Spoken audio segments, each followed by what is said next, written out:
The memo tonight touches on a very important part of our common existence. It travels the length and breadth of this great nation to bring into sharp focus the criminal enterprise that is robbing our farmers of their livelihoods. And in the end, it asks the all-important question: who is responsible and when will heads roll? Kenyans have, in the last few days, been treated to the spectre of fake fertilizer and counterfeit seeds that have been distributed to unsuspecting farmers. In the breadbasket of the Rift Valley, farmers have been complaining of reduced harvests because they have been conned into buying what is essentially chalk that is passed off as fertilizer. And in Nakuru just the other day, police officers seized what they said were fake seeds packaged for distribution to unsuspecting farmers. This is, of course, just the tip of the iceberg, and it is worrying.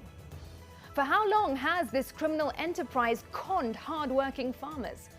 And what damage has it wrought on their farms and their livelihoods? It is perhaps the height of impunity when cartels target the very bedrock of our economy. But the danger is even bigger when we let those cartels get away with it. Let me paint the picture for you. About 7 out of every 10 Kenyans rely on subsistence farming to put food on the table, and agriculture accounts for more than a fourth of our gross domestic product. Playing dirty tricks on the agriculture sector, therefore, is akin to inviting us to play Russian roulette. It can only end in disaster. And we are not producing enough anyway. Our farms are shrinking, the rain is erratic, and the soils are all but tired. That's why, for instance, various estimates show that in the last financial year alone, we faced a deficit of about 5 million bags of our maize staple. And this is not just about fertilizer or seeds or other inputs. This is about our lives and livelihoods, and whether or not we will have food on the table. For too long, we have allowed a lawless brigade to run amok in the agriculture sector. Farmers are being held captive by this scandalous bunch of thieves whose temerity is fueled by the fact that little, if anything, is ever done to punish the culprits.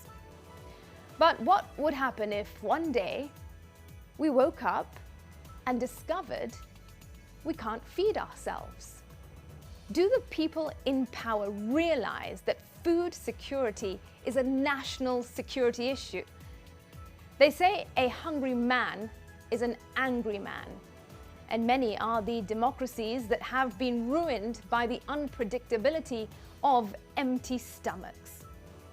Tonight, we are saying our gallant farmers deserve better. They have been neglected, used and abused for too long. Our agriculture extension services are all but dead, and in the wake of climate change, many do not even know when to plant their crop. Surely it can't be that hard to ensure the people who feed this nation are supported, encouraged, protected, and promoted. Our call to the government this evening is simple. Stop this criminal enterprise in its tracks and bring sanity back to our farms, because the consequences of rumbling, empty bellies are hard to stop.